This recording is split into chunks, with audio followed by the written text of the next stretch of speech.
ನಮ್ಮ ತಂದೆ ಏನಂದ್ರೆ ಫಸ್ಟ್ ಆಫ್ ಆಲ್ ಸಿನಿಮಾ ಆಗ್ತಾ ಇರ್ಲಿಲ್ಲ ಅವ್ರಿಗೆ. ಅಲ್ಲೆಲ್ಲ ರೆಡಿ ಮಾಡ್ಕೊಂಡಿದ್ರು, ರೀಪಿಸ್ ಗೀಪಿಸ್ ತಗೊಂಡು ಇಟ್ಕೊಂಡ್ರು. ಬಾಗಿಲಾಕೆ ಬಾಸಿದ್ರು ಸರ್, ನನ್ನ ಹಂಗಿಂಗೆ ಹೊಡೆದಿಲ್ಲ. ಸರ್ ರಘು ನೀನು ನಂಬ್ತೇ ಇಲ್ಲಮ್ಮ, ನನಗೆ ಅದು ನನಗೆ ಗೊತ್ತಿಲ್ಲನೇ ಅದೇನೋ ಹೇಳ್ಬಿಟ್ಟೆ ಅವನಿಗೆ. ಗುರುರಾಜ್, ಒಬ್ಬ ಮನುಷ್ಯ ಮನಸ್ಸು ಮಾಡೋರು ಏನ್ ಬೇಕಾದ್ರೆ ಮಾಡ್ಬೋದು ಅಂತ ಏನೋ ಹೇಳ್ಬಿಟ್ಟೆ ಅವತ್ತು. ಆಮೇಲೆ ನೋಡಿದ್ರೆ ಒಂದು 6 ತಿಂಗಳಲ್ಲಿ ನನ್ನ ತಲೆ ಕೆಡಿಸ್ಬಿಟ್ಟು ನಾನು ಊರ್ಬಿಟ್ಟು ಓಡ್ಬಿಟ್ಟೆ. ಅಲ್ಲಿಂದ ಸ್ಟೇಷನ್ ಬಂದ್ರೆ ಒಂದು ಟ್ರೈನ್ ನಿಂತ್ಕೊಂಡಿತ್ತು, ಈ ಸಿನಿಮಾದಲ್ಲಿ ನಿಂತಂಗೆ, ಶೋಲೆ ಪಿಚ್ಚಲ್ಲಿ ನಿಂತಂಗೆ. ಹೋಗ್ಬಿಟ್ಟು ಹತ್ತಿದ್ದ ಮೇಲೆ ಮಲಗಿದ್ದು, ಅದು ಖಾಲಿ ಇತ್ತು ಅವತ್ತು. ಅದು ಬೆಂಗಳೂರು ಬರ್ತಾ ಇದೆ, ಮಿರರ್ಸ್ ಎಕ್ಸ್ಪ್ರೆಸ್. ಎಲ್ಲಿಗೆ ಅಂತಾನೂ ಗೊತ್ತಿಲ್ಲ. ಅವತ್ತೇನೋ ಬಾಂಬೆ ಹೋಗಿದ್ದೆ, ಬಾಂಬೆ ಹಿಂದಿ ಆರ್ಟಿಸ್ಟ್ ಆಗ್ಬಿಡ್ತಾ ಇದೆ. ಟ್ರೈನ್ ಆ ಕಡೆ ಹೋಗಿದ್ರೆ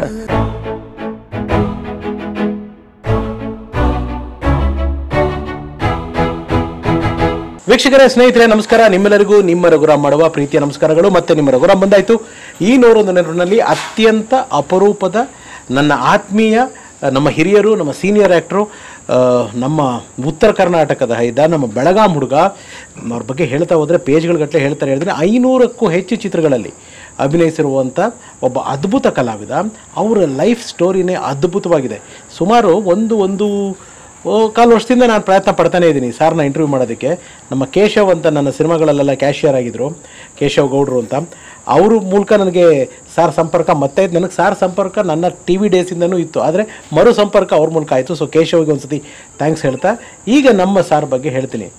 ಲೈಫ್ನಲ್ಲಿ ನಾನು ಅಂತಲ್ಲ, ಯಾರು ನಾನು ನೀವು ಯಾರೋ ಎಲ್ಲ ಶ್ರೀಸಾಮಾನ್ಯರು ಕೂಡ ಮನಸ್ಸಿದ್ರೆ ಮಾರ್ಗ, ಮನಸ್ಸಿದ್ರೆ ಏನು ಬೇಕಾದ್ರೂ ಮಾಡ್ಬೋದು, ಮಾಡೋ ಉತ್ಸಾಹ ಇರಬೇಕು, ಹುಮ್ಮಸ್ಸಿರಬೇಕು ಅನ್ನೋದಕ್ಕೆ ಇವರು ಕಾರಣ.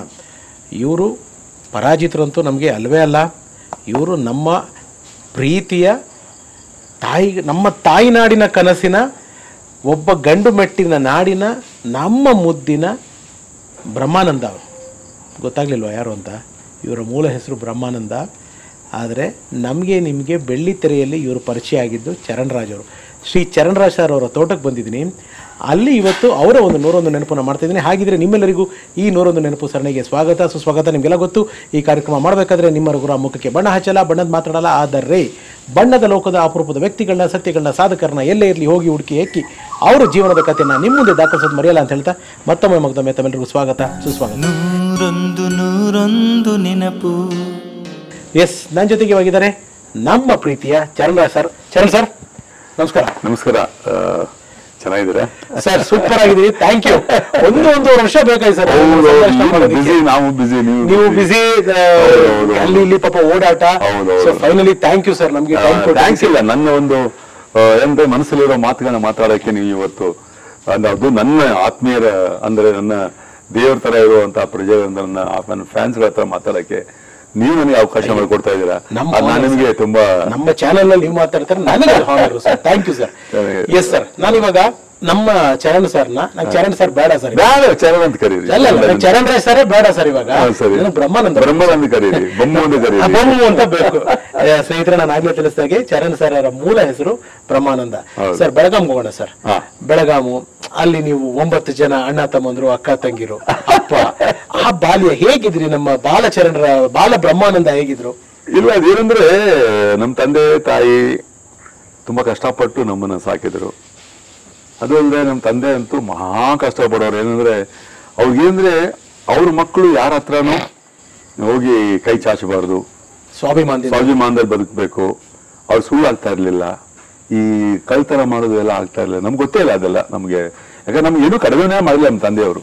ಸೊ ನಾವೆಲ್ಲ 9 ಜನ ಮಕ್ಕಳು, 2 ಅಕ್ಕ ತಂಗಿರು, ನನಗೆ 2 ಅಕ್ಕಂದಿರು, 3ನೇ ನಾನು ಮಗ. ಹುಟ್ಟಿದ ಮೇಲೆ ನಮ್ಮ ತಂದೆಯವರು, ನಮ್ಮ ದೊಡ್ಡಪ್ಪ ಅವರು, ನಮ್ಮ ಚಿಕ್ಕಪ್ಪ ಅವರು ಯಾರಿಗೂ ಗಂಡು ಮಕ್ಕಳು ಇರಲಿಲ್ಲ. ನಾನು ಗಂಡು ಮಗನಾಗಿ ಹುಟ್ಟಿದ ಮೇಲೆ ಎಲ್ಲರ ಮನೆಯಲ್ಲೂ ನನ್ನ ತರ ಸಂಭ್ರಮ. ನಾನು ಏನೇ ಮಾಡಿದ್ರು ನನಗೆ ಎಕ್ಸ್ಕ್ಯೂಸು. ಅಂದ್ರೆ ಎಲ್ಲರೂ ನನಗೊಬ್ರು ಸೈಕಲ್ ತಂದು ಕೊಡೋರು, ಒಬ್ರು ಅದು ಮಾಡೋರು, ಇದು ಮಾಡೋರು. ಒಬ್ಬೊಬ್ಬರಂತೂ ಕಿತ್ತೂರು ಅಂತ ಇದೆ, ಅಲ್ಲಿ ನಮ್ಮ ಕಾಕ, ದೊಡ್ಡ ಕಾಕ ಅಂತ ಇದ್ರು, ಅವ್ರು ಗಂಗಪ್ಪ ಕಾಕ ಅಂತ. ಅವ್ರು ನನ್ನ ಕರ್ಕೊಂಡು ಅಲ್ಲಿ ಇಟ್ಕೊಂಡ್ಬಿಡೋರು 2 ತಿಂಗಳು 3 ತಿಂಗಳು. ಅಂದ್ರೆ ನಿಮ್ದು ಪ್ರಾಪರ್ ಯಾವ ಊರು ಸರ್? ಬೆಳಗಾಂ ಹತ್ರ ಬಿಡಿ ಅಂತ. ಎಷ್ಟು ದೂರ ಸರ್ ಬೆಳಗಾಂ? ಅಲ್ಲಿಂದ 30 ಕಿಲೋಮೀಟರ್. ಓಕೆ. ಸೊ ಈ ಕಡೆ 12 ಕಿಲೋಮೀಟರ್ ಕಿತ್ತೂರು ಅಂದ್ರೆ ಎಲ್ಲ ಪಕ್ಕದಲ್ಲಿದ್ರು ಎಲ್ರು. ಸೊ ನನಗೇನಂದ್ರೆ ಮುದ್ದಿನ ಮಗ ಅಂದ್ರೆ ನನಗೆ ಎಜುಕೇಶನ್ ಅಷ್ಟೊಂದು ಸರಿಯಾಗಿ ಆಗ್ತಾ ಇರಲಿಲ್ಲ. ನಾನು ಒಳ್ಳೆ ಸ್ಪೋರ್ಟ್ಸ್ ಮ್ಯಾನ್. ಯಾವ ಸ್ಕೂಲು ಸರ್ ನೀವು ಓದಿದ್ದು? ನಾನು ಬರ್ತೇಶ್ ಹೈಸ್ಕೂಲ್ ಅಂತ ಹೇಳಿ ಬೆಳಗಾಮಲ್ಲಿ ಇದೆ. ಓಕೆ, ಅಲ್ಲಿ ಓದಿದ್ದು. ಅಂದ್ರೆ ಅಪ್ ಅಂಡ್ ಡೌನ್ ಮಾಡ್ತಾ ಇದ್ರ? ಇಲ್ಲ, ಅಲ್ಲಿ ಆಮೇಲೆ ಶಿಫ್ಟ್ ಆಗ್ಬಿಟ್ಟೆ. ಇಲ್ಲಿ ಮೊದಲು ಕನ್ನಡ ಗೌರ್ಮೆಂಟ್ ಸ್ಕೂಲಲ್ಲಿ ಓದ್ತಾ ಇದ್ದೇವೆ ಬಿಡಿಯಲ್ಲಿ. ಆಮೇಲೆ 4th ಆದ್ಮೇಲೆ ಅಪ್ಪಾಜಿ ನನಗೆ ಅಲ್ಲಿ ಕರ್ಕೊಂಡು ಹೋಗ್ಬಿಟ್ರು ಬೆಳಗಾವಿಗೆ. ಅಲ್ಲಿ ಯಾರ ಮನೆ? ಯಾರು ನಮ್ಮ ಅಪ್ಪಾಜಿ ಇಬ್ಬರೇ ಇರ್ತಾ ಇದ್ವಿ. ಅಪ್ಪಾಜಿ ಅಡಿಗೆ ಮಾಡ್ಕೊಡೋರು, ನಮ್ಗೆ ಊಟ ಎಲ್ಲ ಮಾಡ್ಕೊಡೋರು, ನನಗೂ ಕಲ್ಸಿದ್ರು, ನಾನು ಕಲ್ತ್ಕೊಂಡೆ. ಯಾಕಂದ್ರೆ ಅಲ್ಲಿ ಪಾಪ ಅವ್ರು ಸಾಮಿಲಲ್ಲಿ ಹಾಕೊಂಡಿದ್ರು. ಆ ಸಾಮಿಲಲ್ಲಿ ನಾನು ಅಪ್ಪಾಜಿ ಇಬ್ಬರೇ ಇರ್ತಾ ಇದ್ವಿ. ಸೊ ಅಲ್ಲಿರಂದ್ರೆ ನನಗೆ ಎಜುಕೇಶನ್ಗೋಸ್ಕರ ಕರ್ಕೊಂಡು ಹೋದ್ರು ಅಲ್ಲಿಗೆ. ಅಲ್ಲಿ ಬರ್ತೇಸ್ ಹೈಸ್ಕೂಲ್ ಅಂತ ನನಗೆ ಪಕ್ಕದಲ್ಲಿ ಇತ್ತು, ನನಗೆ ಹತ್ರ ಇತ್ತು. ಜೈನ್ಸ್ ಅದು, ಜೈನ್ ಅವ್ರದ್ದು ತುಂಬ ಒಳ್ಳೆ ಸ್ಕೂಲು, ಒಳ್ಳೆ ಎಜುಕೇಶನು. ಅಲ್ಲಿ ನಾನು ಹಾಕಿದ್ರು. ಬಟ್ ನನ್ನ ತಲೆ ಏನು ಹೋಗ್ತಾ ಇರಲಿಲ್ಲ. ಅವಾಗ ನಮ್ಮ ಬಕೆಡಿ ಮಾಸ್ಟರ್ ಅಂತೆ, ಡ್ಯೂಟಿ ಮಾಸ್ಟರ್ ಅಂತ ಎಲ್ಲ ತುಂಬ ಜನ ಎಲ್ಲ ಇದ್ರು. ಈಗಲೂ ಇದ್ದಾರೆ, ನಮ್ಮ ಬಕೆಡಿ ಸರ್ ಇದ್ದಾರೆ. ಅವ್ರಿಗೆ ಇವಾಗ 95 ವರ್ಷ ಈಗ. ಮೊನ್ನೆನೇ ಹೋಗಿ ಬಂದು ಅವ್ರಿಗೆ ದರ್ಶನ ಮಾಡ್ಕೊಂಬಂದೆ. ಸೊ ಹಿಂಗಿರ್ಬೇಕಾದ್ರೆ ನಮ್ಮ ತಂದೆ ಏನಂದ್ರೆ ಫಸ್ಟ್ ಆಫ್ ಆಲ್ ಸಿನಿಮಾ ಆಗ್ತಾ ಇರ್ಲಿಲ್ಲ, ಅವ್ರಿಗೆ ಆಗ್ತಿರ್ಲಿಲ್ಲ. ಈ ಜ್ಯೂಸು ಅನ್ನೆಸರಿ ಯಾರು ಕುತ್ಕೋಬಾರ್ದು, ಮನೆಯಲ್ಲಿ ಏನೇ ಕೆಲಸ ಮಾಡ್ತಾ ಇರ್ಬೇಕು ಅವ್ರಿಗೆ. ಅವರು ವಾರದ 5 ದಿನ ಉಪವಾಸ, ಒಂಥರ ಬ್ರಾಹ್ಮಣರ ಥರ ಅವರು. ಸೊ ನನಗೇನಂದ್ರೆ ನಮ್ಮ ಅಪ್ಪಾಜಿ ಸರಿ ಏನಿದು ಅಂತ ಹೇಳ್ಬಿಟ್ಟು, ಆಮೇಲೆ ನನಗೆ ಚಿಕ್ಕ ವಯಸ್ಸಿಂದ ನಮ್ಮ ತಾಯಿ ಹೇಳೋರು ನಂಗೆ ಗೊತ್ತಿಲ್ಲ. ನಮ್ಮ ತಾಯಿ ತಂದೆಯವರು ಅವರು ಚಿಕ್ಕವರಿರುವಾಗ ಅವ್ರ ತಂದೆಯವರು ನಾಟಕ ಮಾಡ್ತಾ ಇದ್ರಂತೆ, ಡ್ರಾಮಾಗಳು ಮಾಡ್ತಾ ಇದ್ರು. ಕಲೆ ನಂಟ್ ಹಾಗೆ ಹಳ್ಳಿ ಹೋಗ್ಬಿಟ್ಟು ನಾಟಕ ಮಾಡ್ತಾ ಇದ್ರು. ನಮ್ಮ ತಾತ ಅವ್ರಂತ ನಮ್ಮ ತಾಯಿ ತಂದೆಯವರು. ನಮ್ಮ ತಾಯಿ ಹೇಳೋರು, ನಾನು ಮನೇಲಿ ಡ್ಯಾನ್ಸ್ ಮಾಡೋದು, ಡೈಲಾಗ್ ಹೇಳೋದು ಎಲ್ಲ ಮಾಡೋದು ನೋಡ್ಬಿಟ್ಟು, ನೀನು ಯಾಕೋ ನಮ್ಮ ಅಪ್ಪನ ತನನೇ ಮಾಡ್ತಾ ಇದ್ದೀ ಕಣೋ ಅಂತ ಹೇಳೋರು. ಸೊ ಹಂಗೆ ಮಾಡ್ತಾ ನನಗೆ ಬರ್ತೇಸ್ ಹೈಸ್ಕೂಲಲ್ಲಿ 10th ಗ್ಯಾದರಿಂಗ್ ಆಯ್ತು. ಗ್ಯಾದರಿಂಗ್ ಅಲ್ಲಿ ನಾನು ಸ್ಪೋರ್ಟ್ಸ್ ಎಲ್ಲ ಅವಾಗಲೇ ಇದ್ದೀನಿ. ಯಾವ ಸ್ಪೋರ್ಟ್ಸ್ ಅಲ್ಲಿ ಇದ್ರಿ? ನಾನು ವಾಲಿಬಾಲ್, ಕ್ರಿಕೆಟ್. ವಾಲಿಬಾಲ್ ನಂತರ ಡ್ರಾಪ್ ಹೊಡೆಯೋರು ಯಾರು ಇರಲಿಲ್ಲ. ಆಮೇಲೆ ಹೈ ಜಂಪ್, ಸಿಕ್ಕಾಪಡೆ ನನಗೆ ಹೈ ಜಂಪ್ ಅಲ್ಲಿ ಒಳ್ಳೆ ಕ್ಲಾಸ್ ಬಂತು. ಆಮೇಲೆ ರನ್ನಿಂಗ್ ಅಲ್ಲಿ ನನಗೆ ಒಳ್ಳೆ ಸ್ಟೇಟ್ಗೆ ಅವಾರ್ಡ್ ತಗೊಂಡೆ. ಅವಾಗ ಅಲ್ಲಿ ಶಾಲೆನಲ್ಲಿ ಕಲ್ಚರಲ್ ಆಕ್ಟಿವಿಟೀಸ್, ಫ್ಯಾನ್ಸಿ ಡ್ರೆಸ್, ಅಲ್ಲಿ ಹಾಡು, ಸಿಂಗಿಂಗು ಅದು ನಾನು ಮಾಡ್ತಾ ಇದ್ದೆ. ನೀವು ಮಾಡ್ತಾ ಇದ್ರಿ? ನಾನು ನಮ್ಮ ಗುರುರಾಜ್ ಭಟ್ ಅವನು ಹಾಡೋನು, ನಾನು ಮಾಡ್ತಾ ಇದ್ದೆ. ನಾನು ಡ್ರಾಮಾ ಎಲ್ಲ ಮಾಡ್ತಾ ಇದ್ದೆ.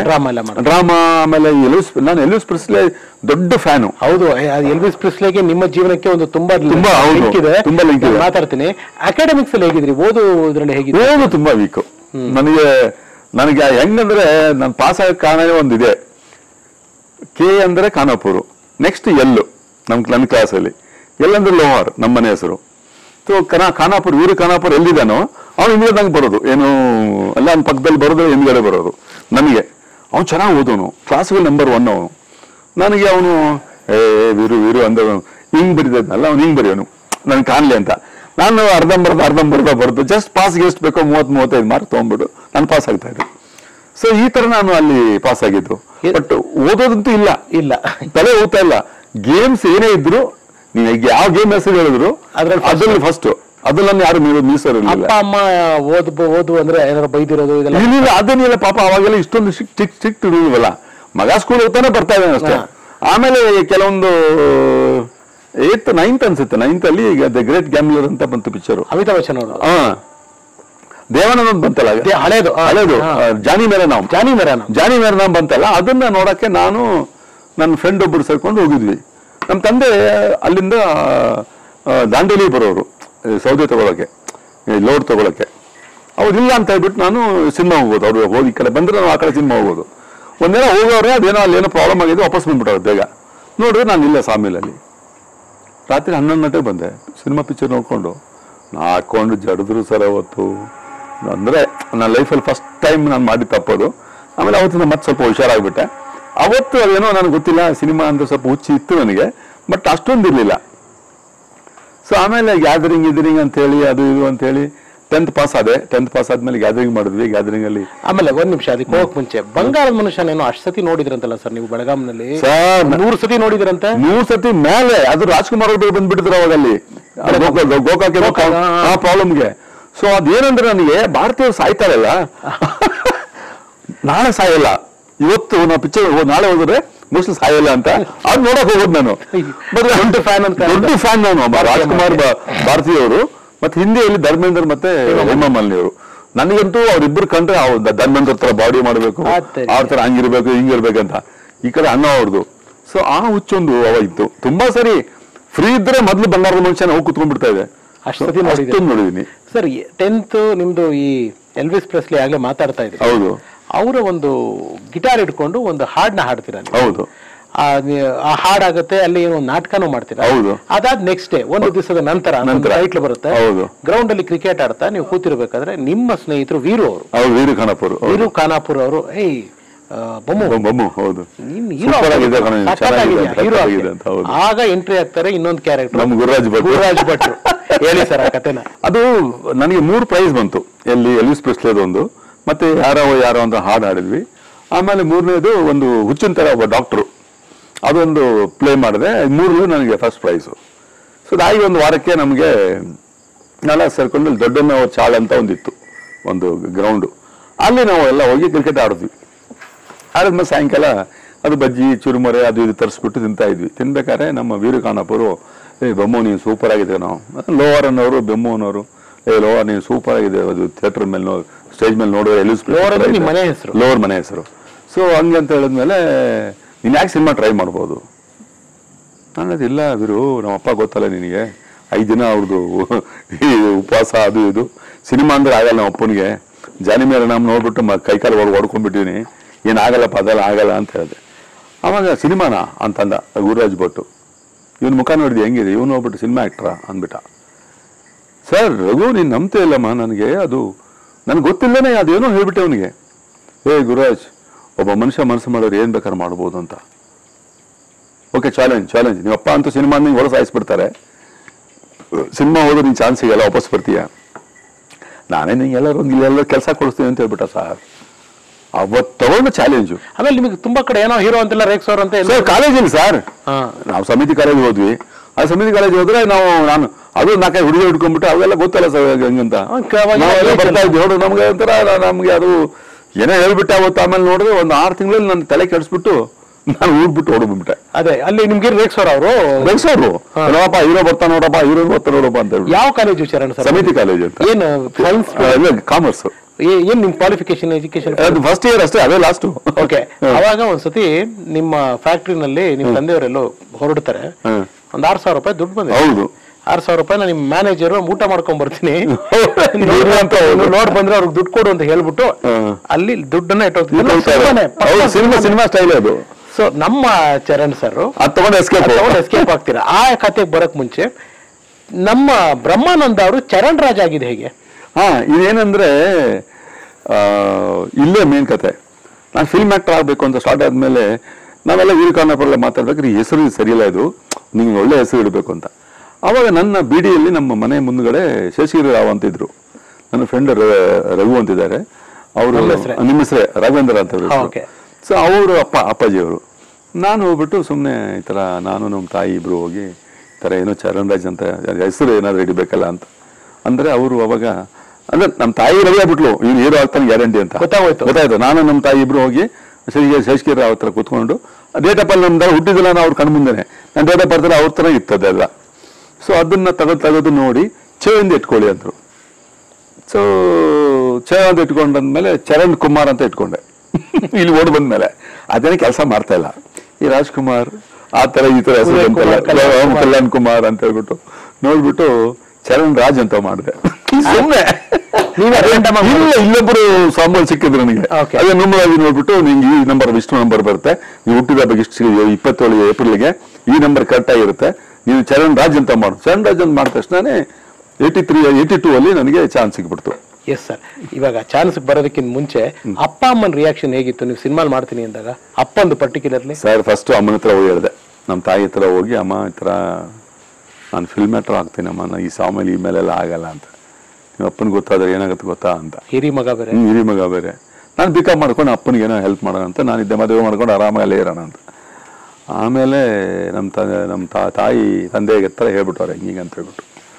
ಸೆಕೆಂಡ್ ಡೇ ನಮ್ಮ ತಂದೆ ತುಂಬ ಪ್ರೀತಿಯಿಂದ ನನಗೆ ಕರೆದ್ಬಿಟ್ಟು, ಯಾಕಂದ್ರೆ ನಮ್ಮ ತಂದೆ ಕುಂಟ, ಸ್ವಲ್ಪ ಹ್ಯಾಂಡಿಕ್ಯಾಪ್, ಕಾಲು ಬಲಗಾಲು, ಚಿಕ್ಕ ವಯಸ್ಸಲ್ಲಿ ಅವ್ರಿಗೆ ಇದಾಗಿತ್ತು. ಸೊ ತಂದೆಯವ್ರ ಹೆಸರು ನಾರಾಯಣ್, ತಾಯಿಯವ್ರ ಹೆಸರು ಎಲ್ಲಮ್ಮ ರೇಣುಕಾ. ಸೊ ಅದು ರಾತ್ರಿ ಅಮ್ಮ ಹೇಳ್ಬಿಟ್ಟಿದ್ದಾರೆ. ನೆಕ್ಸ್ಟ್ ಡೇ ಬೆಳಗ್ಗೆ ಅವ್ರ ರೂಮಲ್ಲಿ ಕರೆದ್ಬಿಟ್ಟು ಅವ್ರ ಕೈ ಸಿಗೋ ಥರ ಹಿಡ್ಕೊಂಡ್ರು. ಅಲ್ಲೆಲ್ಲ ರೆಡಿ ಮಾಡ್ಕೊಂಡಿದ್ರು, ರೀಪಿಸ್ ತೊಗೊಂಡು ಇಟ್ಕೊಂಡ್ರು. ಬಾಗಿಲಾಕಿ ಬಾರಿಸಿದ್ರು ಸರ್, ನನ್ನ ಹಂಗಿಂಗೆ ಹೊಡೆದಿಲ್ಲ, ಸುಮ್ಮನೆ ಫಿಲ್ಮ್ ಆ್ಯಕ್ಟ್ ಆಗ್ತೇವೆ, ಹೇಳ್ದಂಗೆ ಕೆಲಸ ಮಾಡ್ಕೊ ಅಂತ ಹೇಳ್ಬಿಟ್ಟು ನಾನು ಹೊಡೆಸ್ಕೊಂಡು ಸರಿ ಅಂತ ಆಮೇಲೆ ಹತ್ಕೊಂಡು ಇಲ್ಲ ಹೋಗಲ್ಲ ಅಂತ ಹೇಳ್ಬಿಟ್ಟು ಪ್ರಾಮಿಸ್ ಮಾಡಿ ಬಂದ್ಬಿಟ್ಟೆ.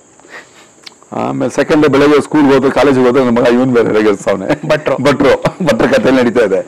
ಸರಿ ಏನು ಮಾಡೋಣ ಅಂತ ಹೇಳಿ ಹಂಗೆ ಹಿಂಗೆ ಮಾಡಿ ಒಂದು 6,000 ಸಿಕ್ತು. ತಗೊಂಡೆ ಒಂದು 5-6 ಬಾಟ್ಲ್ ಬೀರ್ ಕುಡ್ಕೊಂಡು ಆರಾಮಾಗಿ ಬೆಳಗಾವಿ ಬಂದ ಅಂಬಿಕಾ ಹೋಟ್ಲ್ ಹತ್ರ ಒಂದು ಬಾರ್ ಇತ್ತು. ಆ ಬಾರ್ಲ ಕುತ್ಕೊಂಡು ಫಸ್ಟ್ ಒಂದು ಬೀರ್ ಕುಡ್ದೆ, ಆಮೇಲೆ ಒಂದ್ 2 ಬೀರ್ ಕುಡ್ದೆ. ಫಸ್ಟ್ ಟೈಮ್ ಅದು ಅವತ್ತು ಕುಡ್ದೆ ಸರ್ ಬೀರ್. ಅಲ್ಲಿವರೆಗೂ ಗೊತ್ತಿಲ್ಲ ನಮಗೆ. 3 ರೂಪಾಯಿ ಬೀರ್ ಅವಾಗ. ಒಂದು 3 ರೂಪಾಯಿ ಬೀರ್ ಕುಡ್ದೆ, 1 ಕುಡ್ದೆ, 2 ಕುಡಿದ್ಮೇಲೆ ಇನ್ನೊಂದು ತಗೊಂಬ ಅಂದೆ. ಪೈಸಾ ಹಾಕ್ಯಾರೆ ಅಂದ ಅವನು. ದುಡ್ಡಿದೆ ಅಂತಂದ. ಅವನಿಗೆ ತಗೊಂಬಾರ್ದು ದುಡ್ಡು ಐತೆ ಅಂತ ತಗದೆ 100 ರೂಪಾಯಿ ನನ್ನ ಮಗ ತಗ ಅಂತ ಹೇಳ್ತೆ. ಅವನ್ನೆಲ್ಲ ತಂದು ಕೊಟ್ಟ. ಅದು ಬಂಗ್ಲಾ ಮೀನು ಗೀನೆಲ್ಲ ತಂದಿಟ್ಕೊಟ್ಟ. ತಿಂದ್ಬಿಟ್ಟು ಫುಲ್ ಜೋತಾಡ್ಕೊಂಡೆ ಬಂದೆ. ಅವಾಗ ಎಷ್ಟು ಏಜ್ ಚರಣ್ ಸರ್ ನಿಮ್ಗೆ? ಐ ವಾಸ್ ಅದೇ 14-15 ಅಷ್ಟೇ. ಮನೆಯಿಂದ ಅಂದ್ರೆ ಪಾಸ್ ಮಾಡಿರೋದು. ಅಲ್ಲಿಂದ ಸ್ಟೇಷನ್ ಬಂದ್ರೆ ಒಂದು ಟ್ರೈನ್ ನಿಂತ್ಕೊಂಡಿತ್ತು. ಈ ಸಿನಿಮಾದಲ್ಲಿ ನಿಂತಂಗೆ, ಶೋಲೆ ಪಿಕ್ಚರ್ ನಿಂತಂಗೆ ಹೋಗ್ಬಿಟ್ಟು ಹತ್ತಿದ್ದ ಮೇಲೆ ಮಲಗಿದ್ದು. ಅದು ಖಾಲಿ ಇತ್ತು ಅವತ್ತು. ಅದು ಬೆಂಗಳೂರು ಬರ್ತಾ ಇದೆ, ಮಿರರ್ಸ್ ಎಕ್ಸ್ಪ್ರೆಸ್. ಎಲ್ಲಿಗೆ ಅಂತಾನು ಗೊತ್ತಿಲ್ಲ. ಅವತ್ತೇನೋ ಬಾಂಬೆ ಹೋಗಿದ್ದೆ. ಬಾಂಬೆ ಹಿಂದಿ ಆರ್ಟಿಸ್ಟ್ ಆಗ್ಬಿಡ್ತಾ ಇದೆ. ಟ್ರೈನ್ ಆ ಕಡೆ ಹೋಗಿದ್ರೆ ಅದನ್ನ ಕುತ್ಕೊಂಡ್ಬಿಟ್ಟೆ. ಈ ತುಮಕೂರು ಹತ್ರ ಬಂದ್ರೆ, ತುಮಕೂರು ಹತ್ರ ಬಂದ್ಮೇಲೆ ಬೆಳಿಗ್ಗೆ ನಾನು ರಾತ್ರಿ ಕುಡ್ದಿನಲ್ಲ ಬೀರು. ಬೆಳಗ್ಗೆ ಎದ್ದ ತಕ್ಷಣ ಕಂಡ್ಬಿಟ್ಟೆ. ನೋಡಿದ್ರೆ ಅಪ್ಪರ್ ಬರ್ತಲ್ಲಿ ಮಲ್ಕೊಂಡಿದೆ. ನೋಡ್ರೆ ದುಡ್ಡಿತ್ತು ಒಳಗಡೆ. ನಮ್ಗೆ ಇಲ್ಲೊಂದು ಚಿಕ್ಕ ಪಾಕೆಟ್ ಇತ್ತು ಗೊತ್ತಾ, ಅಲ್ಲಿತ್ತು ಸೀಕ್ರೆಟ್ ಪಾಕೆಟ್. ಅವತ್ತು ನನ್ನ ಲೆಕ್ಕ ಅಂದ್ರೆ ಯಾರು ಟಿಕೆಟ್ ಚೆಕರ್ ಬಂದಿಲ್ಲ, ಟಿ ಬಂದಿಲ್ಲ. ಸರಿ ನೋಡಿದ್ರೆ ಕನ್ನಡ ಕೆಳಗಡೆಲ್ಲ ಕುತ್ಕೊಂಡು ಕನ್ನಡ ಮಾತಾಡ್ತಾ ಇದಾರೆ.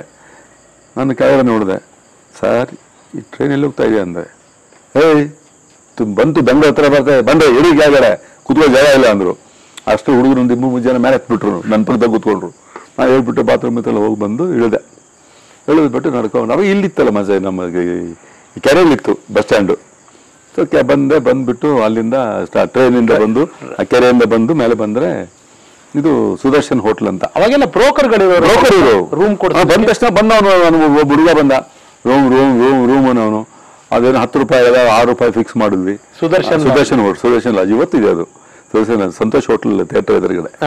ಸೊ ಅಲ್ಲಿ ಹೋಗಿ 6 ರೂಪಾಯಿ ಮಾತಾಡಿ ತಿಂಗಳಿಗೆ. ಅಂದ್ರೆ ನಮ್ಗೆ ಅವಾಗ ದುಡ್ಡಿತ್ತಲ್ಲ 6,000, ಅದು ಬೇರೆ. ಹೋಗಿ ಎಲ್ಲ ಫುಲ್ ಎಲ್ಲ ಫ್ರೆಶ್ ಆಗ್ಬಿಟ್ಟು ಎಲ್ಲ ಬ್ರಷ್ ಎಲ್ಲ ಮಾಡ್ಕೊಂಡು ತಿಂಡಿ ಮಾಡ್ಕೊಂಡು ನೋಡೋದು ಶೋಲೆ ಪಿಕ್ಚರು ಅವತ್ತೇ ಬಂದು ರಿಲೀಸ್ ಆಗಿದೆ. 26 ಜನವರಿ 76 ಅಲ್ಲಿ ನೀವು ಬೆಂಗಳೂರಿಗೆ ಬಂದಿದ್ದು. ಅಲ್ಲಿ ಬಂದು ನೋಡಿದ್ರೆ ನಮ್ಮ ಶೋಲೆ ಪಿಕ್ಚರು. ಬೆಳಗ್ಗೆ ಕೂತ್ಕೊಂಡ್ಬಿಟ್ಟೆ ಥಿಯೇಟರ್ ಅಲ್ಲಿ. ಬೆಳಗ್ಗೆ ಮಧ್ಯಾಹ್ನ ರಾತ್ರಿ 3 ಶೋ ಎಲ್ಲ ನೋಡ್ಬಿಟ್ಟೆ. ಅದನ್ನ ಎಲ್ಲೂ ಹೋಗಿಲ್ಲ. 3 ಶೋ ನೋಡ್ಕೊಂಡ್ ಬಂದು ಊಟ ಮಾಡ್ಕೊಂಡು ಬಂದು ಮಲ್ಕೊಂಡ್ಬಿಟ್ಟೆ. ಏನ್ ಮಾಡೋದು ಅಂತ ಹಂಗೆ ಕೂತ್ಕೊಂಡು 2ನೇ ದಿನ 3ನೇ ದಿನ ಆಯ್ತು. ಅಲ್ಲೊಂದು ಎಲೈಟ್ ಹೋಟ್ಲ್ ಅಂತಿತ್ತು, ನಿಮ್ಗೆ ಗೊತ್ತಿರ್ಬೇಕು. ಕೇಳಿದೀನಿ ಸರ್. ಎಲೈಟ್ ಅಂತ ಬಸ್ ಸ್ಟ್ಯಾಂಡ್ ಬರ್ತದೆ. ಎಲೈಟ್ ಹೋಟ್ಲ್ ಅಲ್ಲಿ ಇತ್ತು. ಅಲ್ಲಿ ಸುಮ್ಮನೆ ನಡ್ಕೊಂಡು ಹಂಗೆ ಹೋಗಿ ಏನು ಬೇರೆ ಕೆಲಸ ಇಲ್ವಲ್ಲ ಅಂತ ಅಲ್ಲೂ ನಿಂತ್ಕೊಂಡೆ. ಅಲ್ಲೆಲ್ಲ ನಿಮ್ ತರ ಒಂಥರ ಹುಡುಗರು ಕೆಲಸ ಹುಡುಗರು ನಿಂತ್ಕೊಂಡ್ರು. ಅವರು ಟೈಮ್ ಪಾಸ್ಗೆ ನಾ 1 ದಿನ ಹೋದೆ, 2 ದಿನ ಹೋದೆ, 3 ದಿನ ಹೋದೆ ನಿಂತ್ಕೊಂಡೆ. ಅಲ್ಲಿ ಸ್ವಲ್ಪ ಒಬ್ಬ ಕ್ರಿಶ್ಚಿಯನ್ ಹುಡುಗ ಒಬ್ಬ ಪರಿಚಯ ಆದ. ನನ್ನ ಹೆಸರು ಮರ್ತಿದ್ದೀನಿ. ಅವ್ನು ಪರಿಚಯ ಆದ. ಹಂಗೆ ಮಾತಾಡ್ತಾ ನೀವೇನು ಮಾಡ್ತಾ ಇದ್ದೀರಾ, ನೀವೇನು ಮಾತಾಡ್ತಾ, ನಾನು ಫಿಲ್ಮ್ ಆಕ್ಟರ್ ಆಗ್ಬೇಕಂತ ಬಂದಿದ್ದೀನಿ. ಓ ಹೌದಾ, ವೆರಿ ಗುಡ್, ಸಂತೋಷ. ನಮ್ಮ ಡೈರೆಕ್ಟರ್ ಆರ್ ಸಿ ರಂಗನೂ ಅಲ್ಲೇ ಪರಿಚಯ. ಅವನು ಪರಿಚಯ ಅಲ್ಲೇ ಪರಿಚಯ. R C Ranga. So R C Ranga ನಾವಿಬ್ರು. ಸೊ ಆರ್ ಸಿ ರಂಗ ಇದಾದ್ಮೇಲೆ ಬರ್ತಾನೆ. ಓಕೆ. ಸರಿ, ಇಲ್ಲಿ ಬಂದು ಎಲೈಟ್ ಹೋಟ್ಲ್ ಹತ್ರ ನಿಂತ್ಕೊಂಡು ಅವರು ಕ್ರಿಶ್ಚಿಯನ್ ಒಬ್ರು ಸಿಕ್ಕಿದ್ರು. ಅವ್ರು ಸಿಕ್ಕಿದ್ರು. ಹಿಂಗೆ ಆಮೇಲೆ ನೇತಾಜಿ ರೋಡಲ್ಲಿ ಆದರ್ಶ ಫಿಲ್ಮ್ ಇನ್ಸ್ಟಿಟ್ಯೂಟ್ ಇತ್ತು. ಅಲ್ಲಿ ಹೋಗಿ ಬರ್ತಾ ಇದೆ. ಗೊತ್ತಿಲ್ಲ ನಮಗೆ. ಮೂತಿಮಲ್ ಹೋಟೆಲ್ ಹತ್ರ ಹೋಗೋದು, ಚಾನ್ಸ್ ಟ್ರೈ ಮಾಡೋದು, ಹಿಂಗೆಲ್ಲ ಮಾಡ್ಕೊಂಡಿದ್ದು ಹುಚ್ಚಿನ ತರ. ಸರ್ ಇಷ್ಟು ಮಧ್ಯದಲ್ಲಿ ಮನೆಗೆ ಹೋಗೋಕೆ ಪ್ರಯತ್ನ ಮಾಡ್ಲಿಲ್ಲ? ಇಲ್ಲ 6,000 ಇತ್ತಲ್ಲ. 200 ರೂಪಾಯಿ ಕೊಡ್ತೀನಪ್ಪ, 400 ರೂಪಾಯಿ ವಾಚಿದ್ದು, 1 ತಿಂಗಳು ಬಿಡಿಸ್ಕೋಬೇಕು ಅಂತಂದ. ಬಿಡಿಸ್ಕೊಳ್ಳೋ ಆಮೇಲೆ ಕೊಡು ಅಂತಂದ. 200 ರೂಪಾಯಿ ಕೊಟ್ಟ. ರಾವ್ ಏನಪ್ಪ ಇದು ಅಂದ್ರೆ, ಹೋಗ್ರು ನೀನ್ ಹೀರೋ ಆದ ನಾನು ನಾಳೆ ಇಂತ 10 ವಾಚ್ ಕೊಡ್ತೀಯ ಅಂದ್ಬಿಟ್ಟ. ಸೊ ಹಂಗೆ ನೋಡಿ ಹೇಳ್ಬಿಟ್ಟ.